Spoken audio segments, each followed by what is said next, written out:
Hello, everybody. Let's talk about S versus N today. So, sensing types don't care about anything but the present moment. Okay? So, if you meet someone who is into self-improvement, including, let's say, they're really into playing around with diet for the purposes of health, almost always that's an intuitive type. Very rarely, I very rarely meet a sensing type that has the attitude of sacrificing comfort and pleasure now for future gain. Most of the time they don't really understand it, including SJs. It's not just SPs that think that way. Now, SPs are going to be especially that way. I mean, literally every SP you'll ever meet doesn't understand eating healthy. They don't. It's just like, to them, pretty much everyone I've met, to them it's about the pleasure and how good the food tastes. They don't really care about, being healthy for the future or anything like that. I've even met a ton of SPs that won't change their diet even if it comes down to life or death. Like, it actually might save their life. They just don't, because they live completely in their present moment. They don't think that way. They're usually the types actually that make fun of me for. I've always been interested in diet and how, nutrients and minerals and how things will affect your health. And see, I'm one of those people. I don't eat things for the taste. I eat things for what they do for me. Like, I'm always looking at food labels. I'll analyze them, to death. Does it have enough protein? Does it have enough fiber? Does it have this? If it is high carb, does it have enough fiber to balance it out? I analyze every little detail of everything. And I've researched pretty much every food known to man. It's just the way I operate. I'm very analytical with everything. So. But very rarely you meet a sensing type that's interested in self-improvement like that, unless it's like doctor prescribed, or it has, like, you'll even find sensing types, if you tell them that you're on you're like trying a special diet, they'll instantly say things like, "Oh, you don't need to lose weight." And it's like they don't really understand changing your diet unless it's for fat loss. And it's like, it's not just, there's so many different reasons you can change your diet. For health issues, there's tons of reasons. But it's funny to me how many sensing types I've met. Well, that's their answer to you when you say you don't, like, you're cutting out all gluten or dairy or whatever, like, "Oh, you don't need to lose weight. You don't look fat." To me, it's like, instantly that's what they think it means. And it's not just about fat loss, But anyway, there's energy. There's inflammatory foods and anti-inflammatory foods. Sugar is extremely inflammatory. Pretty much everyone should cut out sugar. It's conventional medicine is kind of a travesty how little education they have about nutrition. Admittedly so. I was watching a rheumatologist talk about rheumatoid and psoriatic arthritis, because I was recently diagnosed with psoriatic. Not really a surprise, because my dad had rheumatoid and my grandpa had rheumatoid. Autoimmune issues like that are really strong on my dad's side of the family. But anyway, I was watching this video of this rheumatologist literally saying he cured his rheumatoid arthritis through diet. And he basically said that they give you no training in medical school on nutrition. There's like one class, and it's really not much to it. It's weird, because nutrition is everything when it comes to your health. It's everything. You could in the very least decrease the symptoms of every single disease known to humanity through your diet. And in most cases, you can cure and reverse illnesses through your diet. People don't realize how closely tied tied in diet is to your health. And part of the reason is because we're living in this modern age where we think we've got it all figured out. We have this because we figured out so many things with technology. We have such advanced technology. We have a tendency to think that we have everything figured out. We don't need to study anymore. We don't need to research anymore because we got it all figured out. Clearly not. We haven't developed a cure for cancer. That is fallacious reasoning, though. And people don't understand that we're still just guessing in a lot of ways. You know, how many times you've heard doctors say, we have no idea why this happens, why this certain disease happens. We have no idea what's going on. They really don't know as much as you think they do. And there's so many different theories out there. I mean, the doctors disagree on treatments all the time. They do not in any way, shape, or form have everything figured out. Obviously, they serves a good purpose. Conventional medicine serves a great purpose. We wouldn't be here without it. But it's not the be all end all. It needs to be part of the equation. And instantly, when you criticize conventional medicine or you say it's limited, instantly people act like you're doing something immoral or something. And it's funny because these people are actually what get people killed.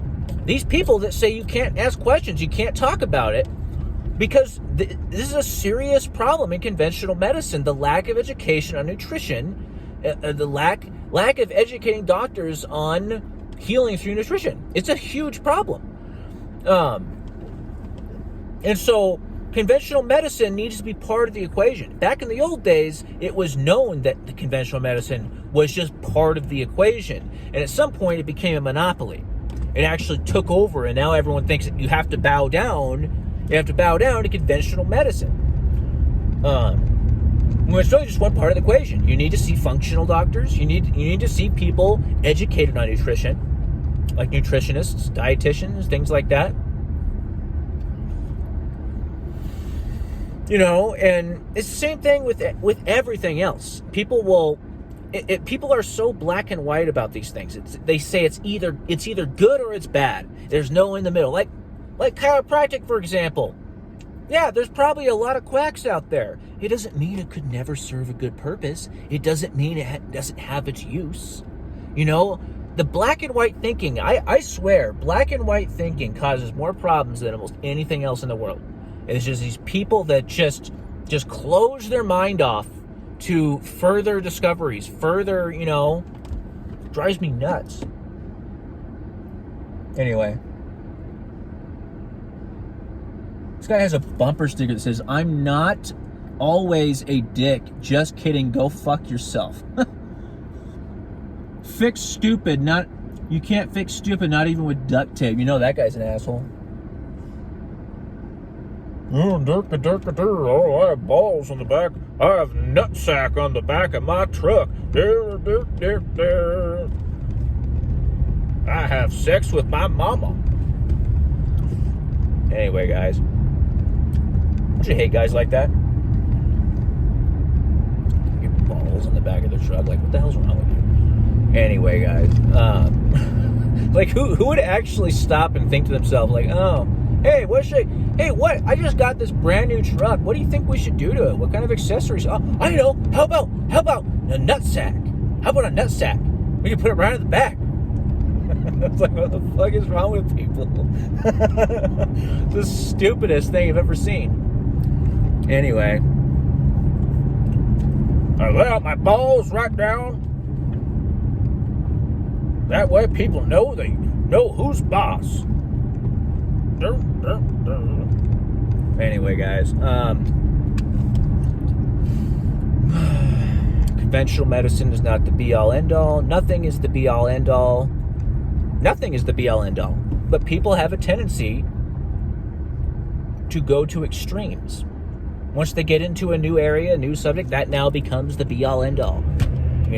Gluten-free people, or people who find out they have a gluten intolerance, and now they got to tell everyone that, oh, you must have a gluten intolerance. People go to extremes with everything. Just relax a little bit, open up your mind, explore new things, and it could save lives, save millions of lives. Just open-mindedness. Just opening your mind a little bit. Michaela Peterson claims she cured her rheumatoid arthritis that she had since she was 7. Crazy how similar that story is to my dad's. My dad was diagnosed when he was 7. He was very disfigured. His upper body stopped growing when he was 12. He had a lot of health issues. And what a lot of people don't realize is autoimmune issues like that also screw with your organs, screw with your heart. My dad died of heart disease like 2012. He was like 50-something. You know? It's a really serious disease. It almost shouldn't even be called arthritis, because instantly people are like, oh, that's just like, you just have aches and pains. No, rheumatoid arthritis is an autoimmune condition where your body literally attacks itself. It literally attacks your joints. And if you don't figure out how to get it under control, either through diet or usually toxic drugs. They have way better treatments nowadays, thankfully, but they're toxic. You become deformed and can't function. You know, it literally eats away at the joint. Your immune system is literally attacking your joints. That's actually what I have. I have psoriatic arthritis. It's similar. And I'm one of the rare cases who didn't get psoriasis first, because I don't actually have psoriasis. So I got the psoriatic arthritis first. So maybe I'll have some bouts with psoriasis in the future. I don't know. But so far, they found arthritic damage in my spine, my hips, and I have knee pain all the time. I can't do squats at the gym anymore at all. I always just figured because of a lifetime of doing roundhouse kicks or something, I just kind of shrugged it off. I'm always when you're an athlete, you're always in pain, you know? So I just kind of like, oh, I'm just an athlete. I'm always in pain. But it turns out I have this autoimmune condition. But anyway, I've already noticed when I cut out sugar recently. I'm eating a more like close to a Mediterranean diet, and I already feel better. I already feel a little bit better, and I'm hoping, because psoriatic arthritis is a progressive disease, it gets worse over time, and apparently it can get really bad. I'm trying to prevent that from happening. We'll see how it goes, but you know, sticking to diets can be difficult, so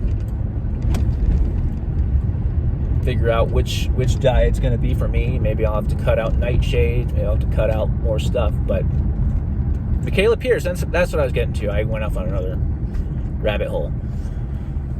She claimed to have cured her rheumatoid arthritis. She had several joint replacements.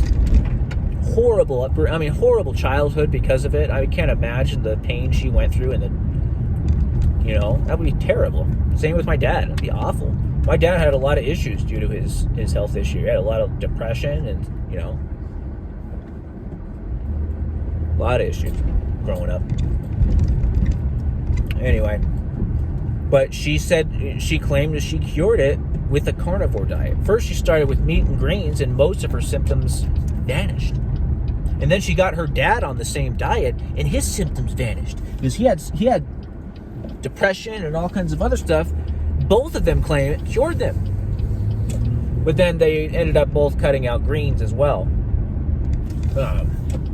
Michaela Peterson claims that works for... And a lot of people have said that, actually. A lot of people said that they can keep their psoriatic or rheumatoid arthritis symptoms at bay through diet. Phil Mickelson, golfer, he was diagnosed with psoriatic arthritis back like 2009 or something like that. And he went on Enbrel for a while, a very powerful biologic that I might have to use at some point. I don't know. But I read an article recently. He doesn't even use that anymore. He just controls it through diet. I can't even count how many articles like that I've read. Famous people who are diagnosed with this serious illness saying they don't have symptoms anymore because they manage it through diet. It's like, isn't that interesting? And all the medical doctors, that's the first thing they want to do is put you on a pill. My dermatologist, when I saw, doctors have been gaslighting me for years and telling them I have joint pain, extreme fatigue to the point where I can sleep 10 hours. I usually sleep 8 hours. And I wake up and I'm exhausted. Like, it's unusual for me because I'm usually high energy. And all these other symptoms, hot flashes and shit like that, they're always gas. Oh, you don't have rheumatoid arthritis. I thought it was rheumatoid arthritis because that's what my dad had. And grandpa, but I was negative for rheumatoid factor, and so they just said, oh, you must not have any. A few years later, I go to a dermatologist for this because my fingernails, basically what's happening is there's like skin growing underneath, and I can't even trim them down very far anymore, and it hurts, it's painful. It's like this inflammation. The dermatologist took one look at my hands and said, have you been screened for psoriatic arthritis? Like, there, boom. I almost want to contact those doctors, all the people at my last job that told me I was a hypochondriac. Boom, in your face. Anyway, I don't know, people are weird about health stuff. I noticed that with my dad too growing up. It's like people don't believe you have health issues. Especially with me, people just look at me like, oh, you look healthy to me. Oh, you look healthy to me. Just completely dismiss you as a person. Dismiss your freaking... Anyway. No, you're not going any through. You're not going through excruciating pain. It's all in your head. Oh, but that's what I was going to say. The dermatologist, when she told me that, she basically instantly wanted to prescribe me some pill.